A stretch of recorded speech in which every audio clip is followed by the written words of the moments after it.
Μου αρέσουν πάρα πολύ οι γυναίκες στο θέατρο.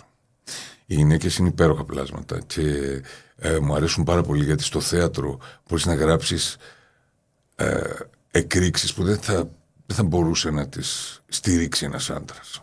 Είναι μια συμπεριφορά η οποία είναι το εγώ, το τι θέλεις εσύ, το τι θέλεις εσύ. Δεν βλέπουμε ποτέ το εμείς. Αυτό το πράγμα ενοχλεί. Και με πλησιάζουν αρκετοί από αυτούς τους ηλικιωμένους και μου λένε ήμουνα εκεί. Μάλιστα. Ήταν αυτοί που είχαν ζήσει αυτό το πράγμα. Μιλούσε αυτούς τους ανθρώπους και ήταν απέναντί μου. Γέροι, γριές. Αυτό το πράγμα ήταν συγκλονιστικό. Ήταν ίσως η πιο δυνατή εμπειρία που είχα ζήσει στο θέατρο.